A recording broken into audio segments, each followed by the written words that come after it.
अस्सलाम वालेकुम दोस्तों, वेलकम टू मियां भाई न्यूज़। बॉलीवुड के मशहूर सुपरस्टार और IPL franchise Kolkata night Riders के ओनर शाहरुख खान एक बार फिर से सुर्खियों में है, लेकिन इस बार वजह फिल्म या क्रिकेट का मैदान की जीत नहीं बल्कि एक ऐसा फैसला है जो धीरे धीरे एक बड़ी सियासी और समाजी बहस का हिस्सा बन गया है। शाहरुख खान का नाम अब सिर्फ एक सेलिब्रिटी के तौर पर नहीं बल्कि एक फ्रेंचाइज ओनर के रूप में लिया जा रहा है, जहां इनकी टीम के खिलाड़ी के इंतखाब पर सवालात उठाए जा रहे हैं। मुस्तफिजुर रहमान की साइनिंग के बाद उठने वाली तनकीद ने शाहरुख खान को इस पूरे विवाद का मरकज बना दिया है, जहां क्रिकेट, सियासत और पब्लिक सेंटीमेंट एक दूसरे से टकराते हुए नजर आ रहे हैं। इसी मामले में थोड़ा डिटेल्स में बात करेंगे। वीडियो शुरू करने से पहले आप सभी से रिक्वेस्ट है कि हमारे चैनल को सब्सक्राइब कर लीजिए। तो इंडिया क्रिकेट का सबसे बड़ा board of control for cricket in India यानी बीसीसीआई ने कोलकाता नाइट राइडर्स को हिदायत दी है कि वो बांग्लादेश के मशहूर फास्ट बॉलर मुस्तफिजुर रहमान को आईपीएल 2026 सीजन से पहले अपनी टीम से रिलीज करे। बीसीसीआई के सेक्रेटरी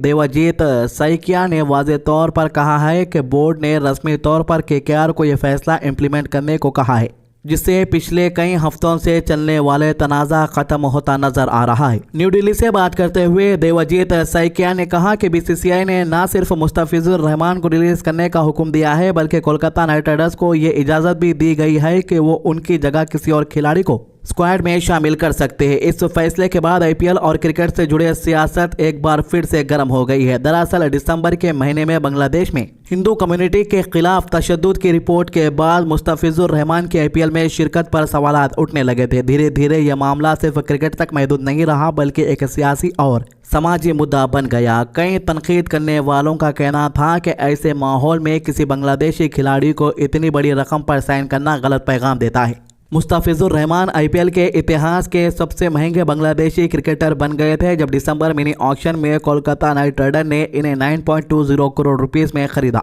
इनका बेस प्राइस सिर्फ 2 करोड़ रुपए था, लेकिन चेन्नई सुपर किंग्स और दिल्ली कैपिटल्स के दरमियान सख्त बिडिंग के बाद केकेआर ने इन्हें अपने नाम कर लिया। इस साइनिंग के बाद सोशल मीडिया और पॉलिटिकल सर्कल्स में सख्त रिएक्शन देखने को मिला। अभी तक कोलकाता नाइट राइडर्स ने बीसीसीआई के फैसले पर कोई ऑफिशियल बयान जारी नहीं किया है, लेकिन उम्मीद की जा रही है कि सीजन शुरू होने से पहले फ्रेंचाइज बोर्ड के फैसले पर अमल करेगी।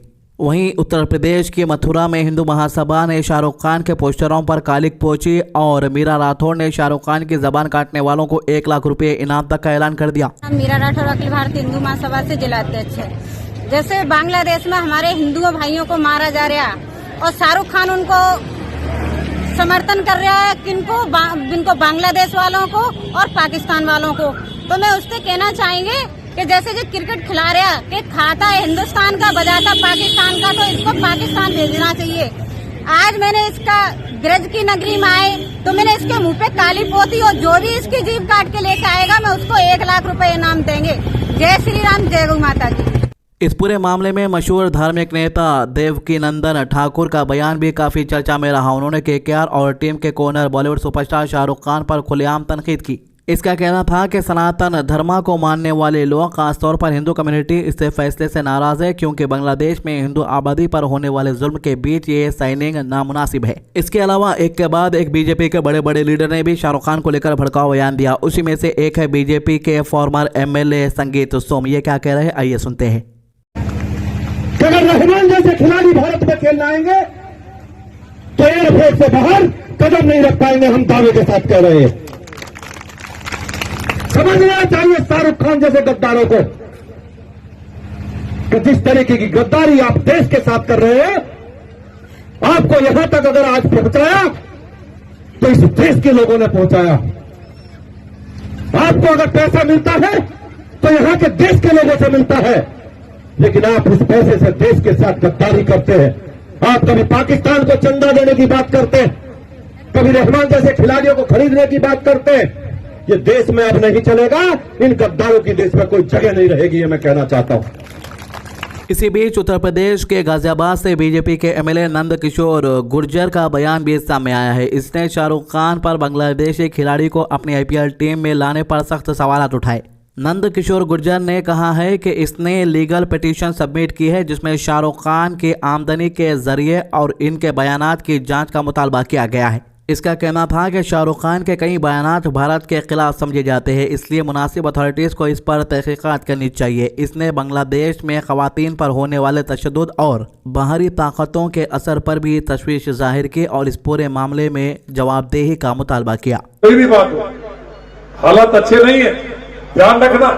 एक शाहरुख खान नाम का राक्षस है, उसकी फिल्म मत देखना, कभी फिल्म मत देखना शाहरुख खान की, बता रहे हैं आपको, पक्का जिहादी है, पक्का जिहादी सुअर है, उसकी फिल्म मत देखना, प्रतिज्ञा करना। मुझे नहीं कहना चाहिए जागरण में ये बात, लेकिन उसने बांग्लादेश में हमारी सोशल मीडिया पर भी यह मुद्दा जोर पकड़ रहा था। इसी बीच में एक यूजर दिलीप ने ट्वीट में कहा कि कोलकाता नाइट राइडर्स के मालिक सिर्फ शाहरुख खान नहीं है बल्कि जूही चावला भी है, लेकिन तनकीद सिर्फ शाहरुख खान पर ही क्यों हो रही है। ट्वीट में यह भी लिखा गया कि जब मुल्क के अंदर दलित हिंदुओं पर जुल्म होता है तो इन लोगों की आवाज़ नहीं निकलती। साथ ही ये भी कहा गया कि शेख हसीना को भारत में पनाह दी गई है और फिर भी शाहरुख खान को गद्दार कहा जा रहा है। यानी लोगों का कहना था कि शेख हसीना यहाँ पर रहना गलत नहीं है, तो फिर मुस्तफिजुर रहमान को आईपीएल में खिलाना कैसे गलत है। यानी कि निकालना है तो दोनों को भी निकाल दो या रखना है तो दोनों को भी रख लो। इस पूरे मामले ने एक बार फिर आईपीएल को क्रिकेट से ज्यादा एक सियासी और समाजी बहस का मरकज बना दिया है, जहाँ खेल के फैसले भी मुल्की जज्बात, मजहबी मामलात और सियासी सोच से जोड़कर देखे जा रहे हैं। नेहा भारती का क्या कहना है, आइए सुनते हैं। शाहरुख खान सुअर, शाहरुख खान जिहादी, शाहरुख खान राक्षस। अरे ना करो गुजर साहब, ना करो। उसका बस चले ना तो आपके न जाने कितनी नस्लें खरीद ले वो। और आप तो वही है ना जो किसान आंदोलन में पूरे प्लानिंग में किसानों के ऊपर हमला कराने की फिराक में थे, है ना, पर लेकिन कुछ हुआ नहीं। खैर, आपका बस वहां तो चला नहीं तो यहाँ कोशिश कर रहे हैं।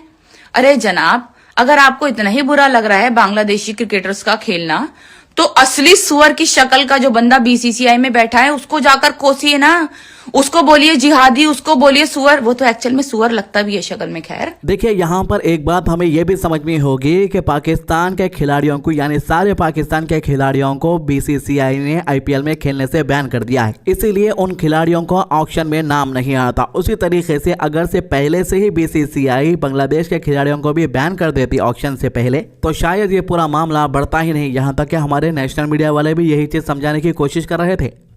पर छिड़े विवाद पर बीसीसीआई का बयान आया है। देखिए, बीसीसीआई के मुताबिक मुस्तफिजुर को खेलने से नहीं रोका गया है। इसके पीछे बीसीसीआई ने तर्क दिया कि बांग्लादेश दुश्मन मुल्क नहीं है, वहां हालात संवेदनशील हैं, लेकिन सरकार ने रोकने को नहीं कहा है। बीसीसीआई सरकार के संपर्क में है और उसी के मुताबिक फैसला होगा। तो भाई, इस बयान के बाद यहाँ पर एक बात तो साफ जाहिर हो जाती है कि बीसीसीआई खुद कह रहा है कि हम बांग्लादेश को दुश्मन नहीं मानते, क्योंकि वहाँ पर के जो हालात है वो कुछ वक्त के लिए ऐसे तनावपूर्ण हो सकते हैं, लेकिन पूरे मुल्क को दुश्मन मुल्क कह देना सही नहीं है। ये मैं नहीं कह रहा हूँ, बल्कि बीसीसीआई खुद कह रहा है मीडिया वालों को। हालात एक दो जगह खराब हुए हैं, लेकिन इसका मतलब ये नहीं कि पूरे मुल्क को इस तरीके से बयानबाजी करके दुश्मन बना ले। हमारे मुल्क में क्या हो रहा है, अगर से मैं कुछ बोलूंगा तो कुछ लोगों को मिर्ची लग सकती है, इसलिए आइए सुनते हैं भीम आर्मी चीफ यानी चंद्रशेखर आजाद की जुबानी। आज ये देश में क्या हो रहा है? तलवारें बांटी जा रही। एक संप्रदाय के खिलाफ जज्बाती नारे लगा के, सांप्रदायिक नारे लगा के उस पूरे समाज खड़े करके उसके साथ हिंसा की जो है कोशिशें की जा रही, लोगों को भड़काया जा रहा है, लेकिन बहरी गूंगी सरकार को नहीं दिख रहा है, निकम्मी सरकारों को नहीं दिख रहा है। उन्होंने आंखें बंद कर ली है, उन्होंने मुंह सुन लिए, उन्होंने कान पर कैप ढक ली है। उनको ये अन्याय, ये आतंकवादी घटनाएं नहीं दिख रही। तो भीम आर्मी चीफ साहब की बात भी बिल्कुल सही है, क्योंकि दूसरे मुल्कों के अंदर जब जो कुछ भी होता है तो हमारी सरकार को तुरंत मालूम हो जाता है, लेकिन हमारे मुल्क के अंदर क्या हो रहा है ये सरकार को नहीं दिख रहा। तो ये 3 मामलों के अभी तक की अपडेट। हमारे चैनल को सब्सक्राइब कीजिए, वीडियोस को ज़्यादा से ज़्यादा शेयर कीजिए, नमाज की पाबंदी कीजिए, कुरान की तिलावत कीजिए और दुआ में याद रखिए। अल्लाह हाफिज़।